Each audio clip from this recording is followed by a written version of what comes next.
any money. And I made a short film with Will Barrett, who's still 12 years later my DP. And it was a short film where Jason Voorhees and Michael Myers stalked the same campsite by mistake, and then they're gay for each other.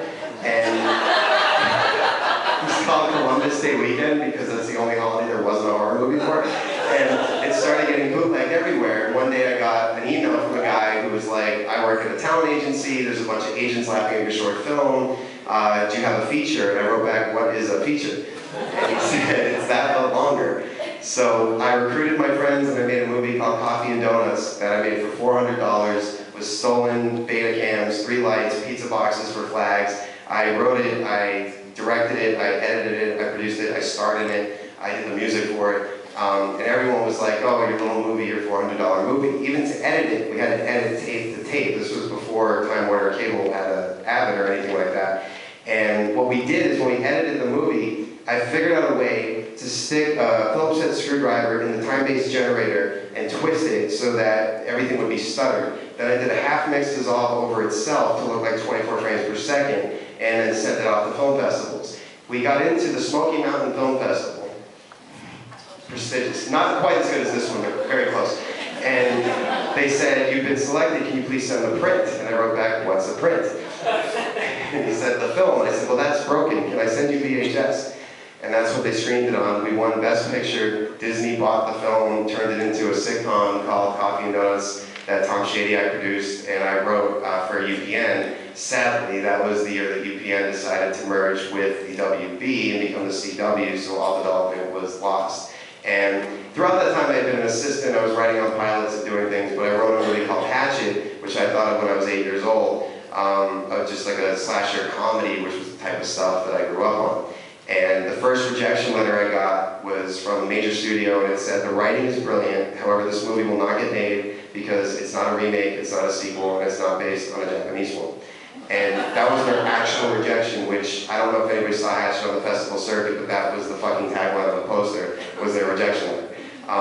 And that's sort of how things started. Hatchet became a big, we actually just wrapped principal photography on the sequel to Hatchet a few days ago. But it's been crazy, and now to be here and all this, and I've been working with the same people the whole entire time. I keep the same crew with me, which I guess is not all that common in this business. A lot of people do whatever to get ahead. But one of the reasons why I came to Utah was because they let me bring the people that I always worked with, and I was very appreciative of that. That was a pretty long answer to that question, I'm sorry. Right here. Yeah, can you tell us, was it like the scene when he's climbing across the wire, was there any stunt doubles, or was it him? And also, can you tell us how you filmed the scene where the first guy jumps down? Yes, so the question was, were there stunt doubles used in climbing? Yes, is Chester here by any chance?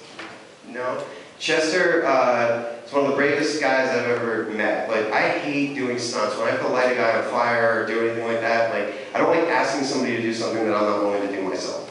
And the first stunt he had to do was the nighttime one where he just had to climb about 3 feet out, see that the wolves are coming and climb back. We were supposed to do it about 10 times from 10 different angles. He could only do it twice. Because in that cold, with those boots on, you can't move when you're trying to do it, and the cable slices through your gloves. Now he had special gloves with metal on the insides to line it. He went through both pairs in 2 takes, and that was it, we were done. But all those wide shots you see of somebody climbing, that's really him without a safety, without anything.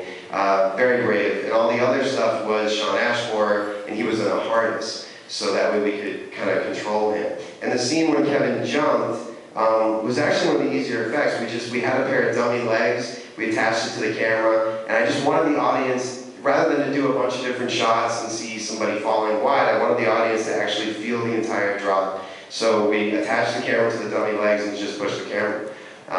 It was on the crane, so we knew we wouldn't break the camera, we thought we wouldn't break the camera. And is that John Farr that I see in the back there? No, it's not, oh, sorry. We just dropped the legs, but it was really, really effective, obviously, because watching it and seeing everybody jump like that is great. Up and back. Well, first of all, I love Hatchet, and I'm glad to see you making a sequel. Thank you. Did Kane Hodder know that you made him and Michael Myers gay before you casted him in all these films? No, and when he found out, he punched me so hard in the chest that I could barely breathe. He's a tough guy. He's a teddy bear. Yeah, well, he's a teddy bear. He doesn't like me to tell people that, but when his demands for his trailer are peanut butter and jelly, like that's what he eats. Everyone, he likes people to think he eats babies, but he actually eats peanut butter and jelly. And yeah, on Hatchet too, he's just, he likes to hurt himself, I guess. But he tore his bicep on like the second day. It's like a bruise I've never seen before. There was a fight scene where he got knocked unconscious up against the wall and then just kept going again. He's nuts. I don't know if you noticed his cameo in here as the snowcat driver. Right there. Yes, I'm sorry, what is your name, the actress? Rileah Vanderbilt. Is there any particular reason why you didn't, or did you try out to do the main character? I mean, because your fiance is like, did you choose? Just so you have the big whole This is such a good This is a really good question. Actually, a lot of people think that if you are dating or you're engaged or married to a director that you release in movies. Well, it's not true, and it's actually a lot harder to get roles if they know that you are romantically linked to anyone involved in the film. So actually, it's really funny. I didn't try out for Parker's part, right? No, I didn't. But I did go in during the table read because they hadn't cast the part of Shannon yet, and I just wanted to help out.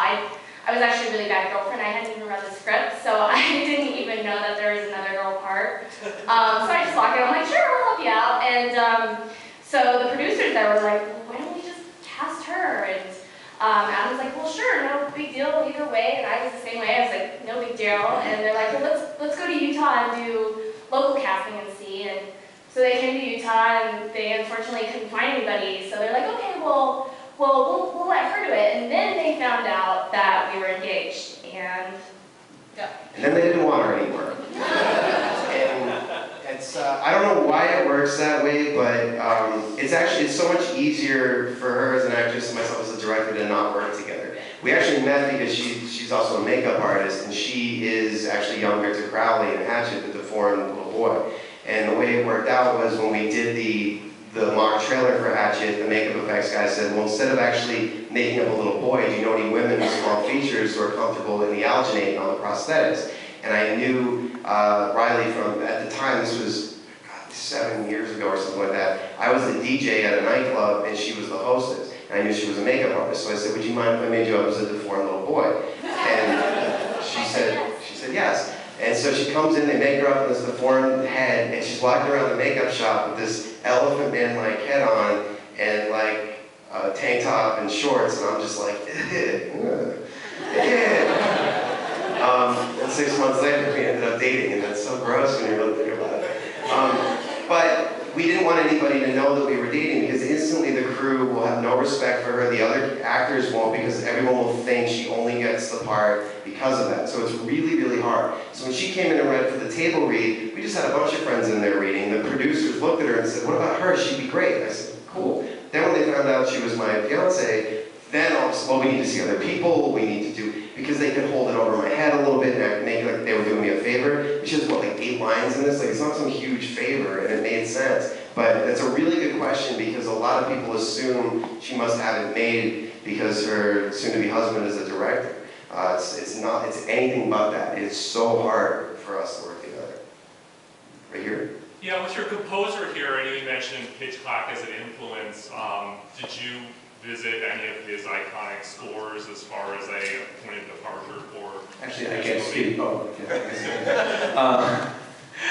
We did listen to, I put together several collages of music months before they shot, and included some Bernard Herrmann and a lot of Penderecki, who's a Polish avant-garde composer who invented the scary horror music 60 years ago before anybody started using it in Saw or anything like that. And Philip Glass and John Adams as well were influences. And I put together like a 20-minute thing, then like a 15-minute thing, then a 12-minute thing, and then you played it for the actors when they sort of set the mood and things like that. But yeah, Hitchcock films were a big influence on the music as well.